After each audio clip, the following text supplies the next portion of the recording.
Olá, abençoados, sejam muito bem-vindos para mais um episódio do canal Papo de Homem, o seu canal cristão de variedades.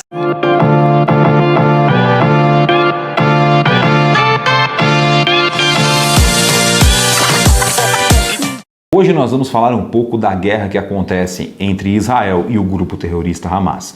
Nós não vamos falar das questões que vêm sendo comumente colocadas na mídia, que são questões geopolítica, guerras territoriais, para explicar a legitimidade que o grupo Hamas teria ou não nessa guerra. Fato é que são muitos especialistas falando sobre isso e vocês podem seguir um grande amigo meu que me deu aula de direito internacional chamado Manuel Nabais Furriela. Posto isso, nós vamos falar aqui de questões espirituais.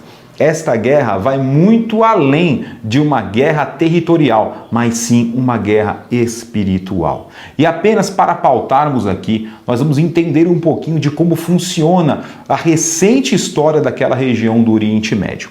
Aquela região do Oriente Médio foi dominada pelo Império Turco Otomano, que foi de 1897 a 1917. Eles tomaram conta de grande parte do Oriente Médio, mas ao final da Primeira Guerra Mundial, o Império Turco Otomano perdeu a sua força. Então aquele local do Oriente Médio passou a ser considerado praticamente terra de ninguém, onde alguns países da Europa, sobretudo a Inglaterra, dominaram aquela parte do Oriente Médio. Após isso veio a Segunda Guerra Mundial.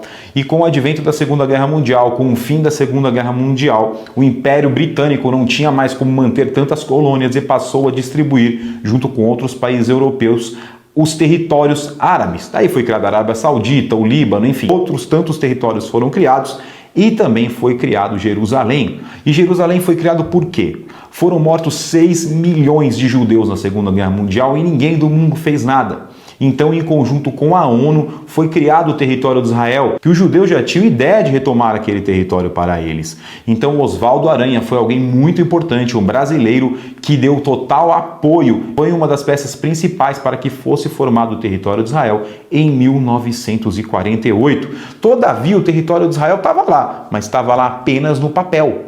Em 1967, com a Guerra dos 6 Dias, que foi uma guerra entre o povo árabe e Israel, Israel saiu vencedor. Israel de fato tomou posse daquele território, mas até hoje isso gera grandes controvérsias. Mas por quê? Por que gera grandes controvérsias? Vamos entender. E por que o lado espiritual? Vamos esclarecer isto também. Fato é que em Jerusalém há o Monte Moriá.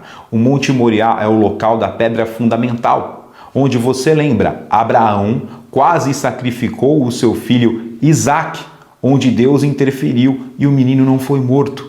Ali também foi construído o primeiro templo, que foi derrubado após ter sido levado cativo o povo de Israel para a Babilônia. E depois de 70 anos na Babilônia como escravos, após sair da Babilônia, o povo de Israel começou a levantar o segundo templo. E este segundo templo foi destruído pelo Império Romano nos anos 70 depois de Cristo, lá por Tito e Vespasiano. Após isso, houveram tomadas e retomadas pelo povo de Israel. Houveram tomadas e retomadas por diversos impérios, quando no século VII, os muçulmanos, por intermédio de Omar, tomaram novamente posse de Israel, fazendo de lá o terceiro centro do islamismo, sendo construído o Domo da Rocha em 691. E por que lá é o terceiro centro do islamismo? Porque o primeiro é Meca, o segundo é Medina, que ficam atualmente na Arábia Saudita, e o terceiro é Jerusalém. E por que Jerusalém? Porque Maomé, que teria nascido em Meca e sido criado em Medina, pegou seu cavalo voador e aterrissou ali no Monte Moriá, na pedra fundamental, onde de lá ele foi transladado para os céus. E foi assim que ele recebeu os preceitos do islamismo, sendo criada a religião islâmica. Então por isso aquele lugar é tão sagrado para eles. E depois de tantas tomadas e retomadas, eles construíram em cima daquela rocha, em cima da pedra fundamental, o Domo da Rocha, que se você for ver em alguns lugares na televisão atualmente, eles colocam ali o Domo da Rocha como Mesquita de Al-Aqsa, quando na verdade não é Mesquita de Al-Aqsa. Alguns mais ligados colocam o nome lá como Mesquita de Omar, mas também não é Mesquita de Omar, até porque lá não é uma mesquita, lá é o Domo da Rocha. Como eu disse, foi Omar quem conquistou aquele território, tá certo? A Mesquita de Al-Aqsa fica neste complexo, mas ela fica atrás do Domo da Rocha. Essa mesquita de Al-Aqsa nós tivemos lá no ano passado. Esse aqui, com a cúpula dourada, é de fato o Domo da Rocha.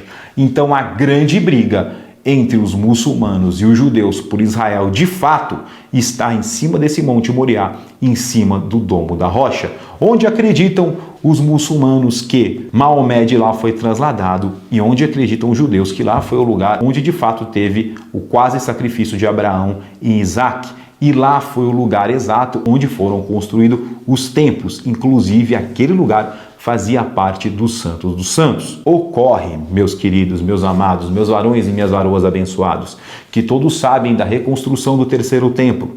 Israel já tem um movimento que já existem roupas dos sacerdotes, os utensílios, inclusive a menorá de ouro, diz também que já foi clonado até o animal que serviria de sacrifício ali no terceiro templo, e há um problema. Para ser construído o terceiro templo, ele tem que ser construído onde eram os outros dois, e onde hoje é o Domo da Rocha. Então não tem o que ser feito. Os muçulmanos sabem que, hora ou outra, o povo judeu vai querer tomar posse daquele lugar para construir o terceiro templo. Inclusive ali é um lugar dominado por muçulmanos. Quando você vai entrar neste complexo, vamos chamar da mesquita de Al-Aqsa, você não pode entrar com nenhum símbolo judeu, você não pode entrar com nenhum símbolo cristão, você não pode entrar com Bíblia.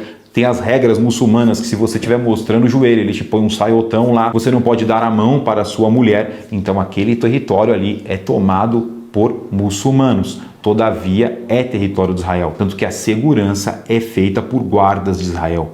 E até hoje há conflitos diretos ali. Sempre há conflitos naquele lugar. Inclusive, uma das justificativas do Hamas para o ataque foi que os judeus vão naquele lugar para orar, e aquele lugar é pertencido aos muçulmanos. Então veja, como eu disse, a guerra lá é completamente espiritual. Os muçulmanos atacam Israel o tempo todo. O tempo todo vão mísseis para Israel, onde é derrubado, porque Israel tem uma forte defesa aérea, então eles conseguem interceptar qualquer míssil ainda em território inimigo. É extremamente complexo lá em Israel, sim. A segurança é muito bem feita, sempre há atritos entre muçulmanos e judeus. Apesar de dizer, não, todo mundo vive em paz em Israel, é uma meia verdade, não é bem assim. Pequenos conflitos sempre houveram. E o fato é que foi dado espaço para que o Hamas crescesse. E agora o primeiro-ministro de Israel diz que vai exterminar o Hamas. E no meu entendimento, no meu humilde entendimento, assim tem que ser feito. Porque se você deixar um grupo terrorista crescer, a coisa sai de controle. Veja o Brasil com as facções criminosas. Não temos mais controle sobre as facções criminosas que dominam todos os lugares, o poder judiciário, o poder empresarial, todos os lugares há membros das facções criminosas inseridos. E assim são com os terroristas. Não se pode deixar crescer. Não podemos esquecer ainda que o Irã dá total apoio ao Hamas. O Irã tem condições plenas de ter armas nucleares, se é que já não tem. Imagine o estrago. Eu entendo que algumas pessoas, até líderes religiosos, querem que o problema seja resolvido em uma mesa de negociação de paz. Mas como fazer paz de um grupo que quer exterminar o outro? Como fazer paz entre o Hamas, que está na faixa de Gaza, que quer exterminar o território de Israel? Ele não quer negociação, ele quer o terror. E contra o terror, muitas vezes tem que se fazer guerra para se trazer a paz. Nos cabe orar para o povo que está lá em Gaza, nos cabe orar para o povo de Israel, que haja o menor número de mortes possíveis. Nós sabemos que a ofensiva está muito grande, parece-me que 300 mil homens da reserva foram convocadas no mundo inteiro para o exército de Israel. Ou seja, a guerra infelizmente deve deixar muitos mortos e muitos inocentes. Já foram mais de 1.500. Vamos orar por aquele povo. Vamos orar para que não tenha mais baixas e vamos orar para que de fato este embate, este combate termine o mais rápido possível. Espero que vocês tenham entendido um pouco sobre o conflito que há entre o grupo Hamas e Israel. E este foi o Papo de Homem de hoje. Espero que vocês tenham gostado. Esperamos de fato que essa guerra dure muito pouco e que nós possamos no próximo programa aqui estar trazendo notícias boas para o mundo, para o povo de Israel e para o povo da faixa de Gaza. Nos encontramos no próximo programa. Um forte abraço e tchau!